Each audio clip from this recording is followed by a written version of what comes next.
বরগুনার পাথরঘাটায় দেশের দ্বিতীয় বৃহত্তম সামুদ্রিক মৎস্য অবতরণ কেন্দ্র। এখান থেকে মাছ বরফ দিয়ে সংরক্ষণ করে দেশের বিভিন্ন স্থানে বিক্রির জন্য নিয়ে যান ব্যবসায়ীরা। তবে বেশ কিছুদিন যাবৎ বিদ্যুতের ঘাটতি থাকায় এখানকার বরফ কলগুলোতে চাহিদা অনুযায়ী বরফ উৎপাদন করা যাচ্ছে না। এতে বরফের সংকট দেখা দিয়েছে, যার প্রভাবে কম দামে মাছ বিক্রি করতে হচ্ছে জেলেদের। এছাড়াও বিদ্যুতের ভোল্টেজ কম থাকার কারণে নষ্ট হয়ে যাচ্ছে বরফ কলগুলোর বিভিন্ন যন্ত্রাংশ। 400, 420 কিংবা 380 এরকমের ভোল্টেজ পাই, কিন্তু রাত্রেও 8-9টার পর থেকে আমরা মেশিন চালাইতে পারতেছি না।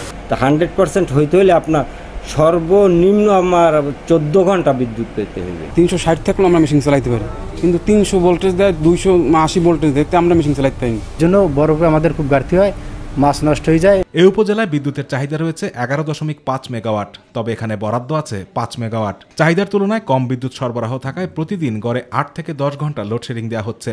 স্থানীয়দের অভিযোগ, তীব্র তাপদাহের মধ্যে অতিরিক্ত লোডশেডিং এর কারণে তাদের জনজীবন অতিষ্ঠ হয়ে উঠছে। বিদ্যুতের এই ঘাটতি, বিদ্যুতের লো ভোল্টেজ, বিদ্যুৎ একেবারেই থাকে না, সেখানে আমাদের আসলে চিন্তিত এবং হতাশা আছি। ছেলেমেয়েদের লেখাপড়ার টাইম থেকে সন্ধ্যার পরে বিদ্যুৎ গেলে হয় 12টায় আসে। ফ্যান ঘুরে তো ঘুরে না, আবার দেখা যায় বাচ্চারা লেখাপড়া করে, তাদের ঠিকমতো লেখাপড়া করাতে পারছে না। তবে পাথরঘাটা পল্লী বিদ্যুতের ডেপুটি জেনারেল ম্যানেজারের দাবি, খুব দ্রুতই বিদ্যুতের ঘাটতি পূরণের জন্য বিভিন্ন কার্যক্রম হাতে নিয়েছে বিদ্যুৎ বিভাগ। ফিডারের লোড হচ্ছে 27 মেগাওয়াট ম্যাক্সিমাম লোড, যার কারণে এবং ফিডারটা অনেক লং। এখন যদি পাথরঘাটা এবং মঠবাড়ি আলাদা ফিডারে হয় তাহলে লো ভোল্টেজ সমস্যাটা অনেকাংশে সমাধান হবে। পাথরঘাটা পল্লী বিদ্যুতের আওতায় 55,682 জন গ্রাহক রয়েছে।